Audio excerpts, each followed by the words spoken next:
लागत से और आगे 2 सालों के अंदर तैयार होगा। अब किसानों के लिए पशु ये पशु नहीं है, बल्कि उसके सुख दुख का साथी है। दुधारू पशु ये हमारी आजीविका का साधन बनता है। आज दूध भी हरियाणा के अंदर पर्याप्त मात्रा में है। हम देश में दूसरे स्थान पर हैं दूध उत्पादन में। प्रति व्यक्ति दूध उत्पादन लगभग 1150 ग्राम यहां होता है। हमारे से थोड़ा सा ज्यादा पंजाब है। हमने अपने इस बार विशेषज्ञों को कहा है कि नहीं, इस पर जोर लगाओ, हम अगले साल तक नंबर 1 पर कैसे जा सके।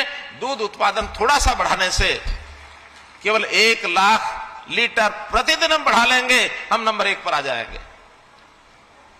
1 लाख का मतलब केवल 7000 पशु दूध वाले और हम बढ़ा लें, 15 किलो एक देगा तो 1,05,000 लीटर, ये प्रतिदिन बढ़ जाने से ही हम नंबर पे 1 पर आ सकते हैं। और इसके लिए हमने काम शुरू कर दिया है। अभी जो गरीब परिवार हैं उनको हमने रोजगार मेलों के माध्यम से कहा कि परिवार का एक आदमी आओ, कोई काम अच्छा करो, आपकी आमदन बढ़ जाए। तो आपकी जानकारी के लिए जितने लोग आए हैं, गरीब परिवार जिनकी आमदन 1 लाख रुपया साल से भी कम है, अर्थात महीने की 7-8 हजार रुपया महीने की आमदन है, ये अपना कोई काम करें। तो जितने लोग आए हैं उसमें से 60% लोगों ने कहा हम पशुपालन का काम करेंगे, हमको 1 लाख रुपया 2 लाख रुपया लोन दिला दो, हम पशु बांधेंगे, सेवा करेंगे, दूध आएगा, हम उसकी बिक्री भी करेंगे, घर का भी काम चलेगा। हमने उनके सबके 1 लाख से 2 लाख रुपए तक के लोन मंजूर कर दिए हैं मित्रों, उनके लोन मंजूर कर दिए। हमारी घर में हमारी माता, दादी, बहन, घर की महिलाएं भी पशुपालन में और उसके बाकी सारी पशुओं की सेवा करने में उनका भी बहुत बड़ा योगदान होता है। तो इस नाते से महिलाएं भी जो आई हैं आगे, उनको भी हमने इस काम में उनका सहयोग किया है। बैल जो है वो हमारे खेती का साधन होता था। अभी अलग बात है कि आज वैज्ञानिक युग आने के बाद मशीनीकरण हो गया तो बैलों का उपयोग हमने कम कर दिया है। अब हम ट्रैक्टर लाने लग गए हैं और उसके माध्यम से अपना खेत जोतते हैं। बड़ी बड़ी मशीनें भी आ गई हैं, लेकिन ये नहीं भूलना चाहिए कि आज हम जहां पहुंचे हैं वो उसी बैल के किए हुए काम के कारण से, और वही सीढ़ी थी जहां से हम आगे बढ़ के गए हैं। तो इसलिए हमारे पशुओं का जो ये योगदान है कृषि को, खेती को, किसान को, ये भुलाया नहीं जा सकता। इसलिए हम पशुओं को आगे बढ़ाने के लिए, पशुओं के जो रोग लगते हैं उनका उपचार, विश्वविद्यालय हमारा लुआस है ही है इसमें। मैं इसमें एक जानकारी आपको देना चाहता हूं। आजकल जैसे मनुष्यों में, आदमियों में कोविड आ गया था, कोरोना आ गया था, ऐसे इन दिनों एक बीमारी पशुओं में आई हुई है, LSD जिसको कहते हैं, लंपा त्वचा रोग। लंपा त्वचा रोग ये हरियाणा में धीरे धीरे फैल रहा है। देश के बाकी कोनों में भी इससे समाचार आ रहे हैं। लेकिन इसकी रोकथाम के लिए हम सब किसानों को ध्यान रखना पड़ेगा कि अगर किसी पशु को टेस्टिंग के बाद या जो उसके लक्षण होते हैं वो लक्षण दिखाई देते हैं, उस पशु को बाकी पशुओं से अलग बांधना शुरू करो। जैसे हमने आदमियों को आइसोलेशन किया था, क्योंकि बीमारी एक दूसरे को टच करने से भी फैलती है, एक दूसरे के साथ सांस लेते समय भी उसके शरीर में जा सकती है। इसलिए लगभग 28,000 पशु सारे हरियाणा में 20 लाख में से वो कल तक का आंकड़ा था जो इसमें प्रभावित हो चुके हैं। भिवानी जिला हालांकि उसमें बचाव में है, दादरी भी बचाव में है, लेकिन ज्यादा सिरसा है, फतेहाबाद है, कैथल है, कुरुक्षेत्र है, अंबाला है, यमुनानगर है, इन जिलों में थोड़ा ज्यादा फैला है। फिर भी बीमारी का पता नहीं लगता है। हम थोड़ा सावधानी रखें और उसमें हमारे वैज्ञानिक जो हैं, डॉक्टर जो है, उसमें संदेश दे रहे हैं कि क्या क्या हमको विज्ञान उसका ध्यान रखना है। सरकार ने तय किया है कि हर पशु को हम एक वैक्सीनेशन का टीका लगाएंगे। 20 लाख पशु हैं हरियाणा में, जिसमें से अभी 3 लाख टीके आ चुके हैं।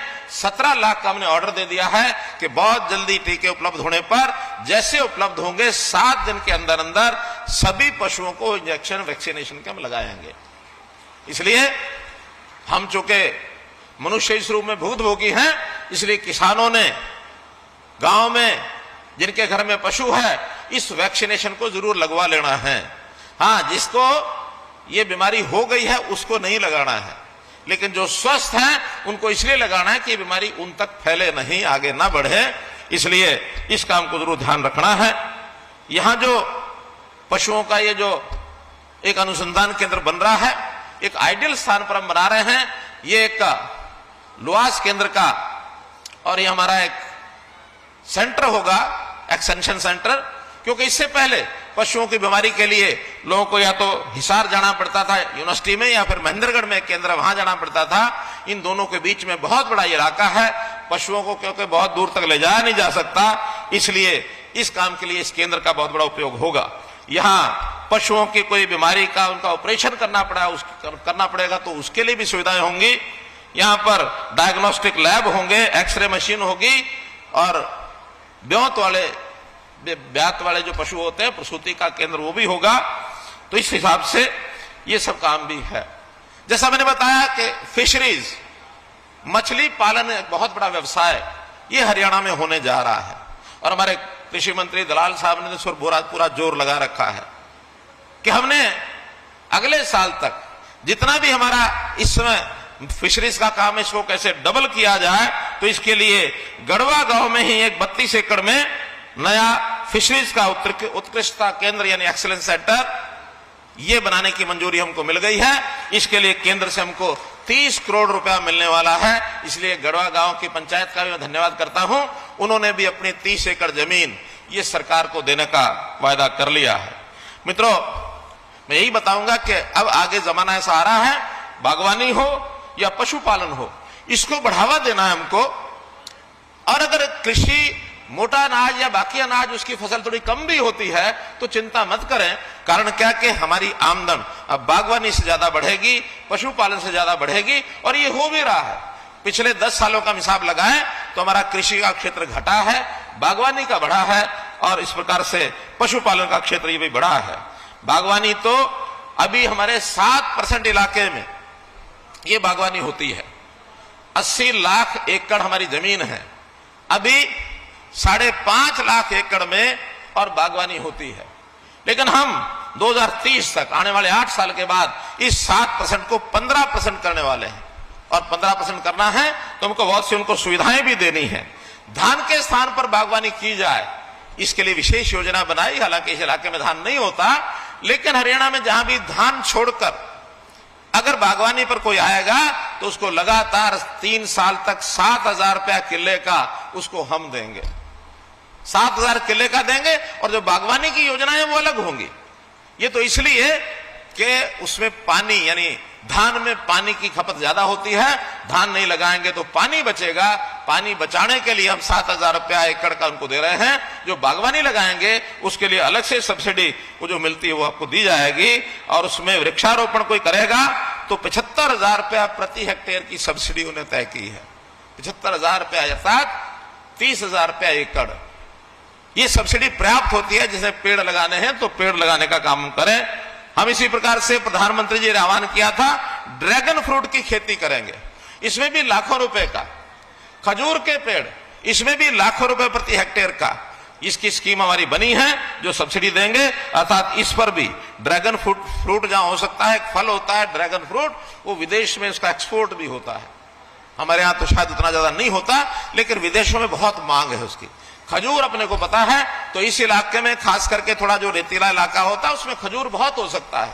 तो खजूर भी अगर हम लगाएंगे उसमें भी बहुत बड़ी सब्सिडी हम देने वाले हैं। मित्रों, इस प्रकार से हम लोगों ने अलग अलग स्थानों पर इन सब्जियों के, फलों के 14 सेंटर ऑफ एक्सेलेंसी बनाए हैं। और ऐसे एक्सेलेंसी सेंटर विदेशों की, खास करके इजराइल की सहायता से, और ये हम इसका आगे बढ़ा रहे हैं। और भी कुछ देशों में जहां खेती ज्यादा होती है उनके साथ हमारे MOU हो रहे हैं कि हम अपने इस देश में, हरियाणा में खेती के नए प्रकार, फसलों के नए प्रकार जिसमें आमदन ज्यादा हो, जो हमारी जरूरत पूरी करे वो तो ठीक ही है, लेकिन हम विदेशों में भेज सकें, एक्सपोर्ट कर सकें, जिससे देश की आर्थिक स्थिति भी उसमें उभार होगा, उसमें बनेगा। मित्रों, हमने और योजना जो पहले भी बताई जा चुके हैं, भावांतर भरपाई योजना, मुख्यमंत्री बागवानी बीमा योजना जिसमें 21 फसलें हमने शामिल की है, सब्जियां हैं, फल हैं। एक प्रकार से हम जितना भी ये डिपेंडिंग एग्रीकल्चर है, इसको आत्मनिर्भर कृषि की ओर आगे बढ़ रहे हैं।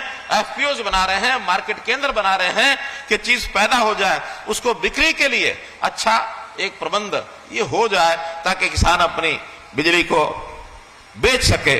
इस प्रकार से ये सारा काम भी हम कर रहे हैं। और बढ़ते हैं आगे, रुक करेंगे अगली खबर का। मनीष सिसोदिया के खिलाफ लुकआउट नोटिस जारी किया गया है। मनीष सिसोदिया की मुश्किलें बढ़ सकती हैं। दरअसल ईडी अब जल्द इस पूरे मामले में कार्रवाई कर सकती है और सीबीआई ने ईडी को जानकारी साझा कर दी है। ईडी भी अब इस पूरे मामले में मनीष सिसोदिया से पूछताछ कर सकती है, क्योंकि मनी लॉन्ड्रिंग केस दर्ज किया जा सकता है ईडी द्वारा। हालांकि मनीष सिसोदिया इसे दुर्भाग्यपूर्ण बता रहे हैं।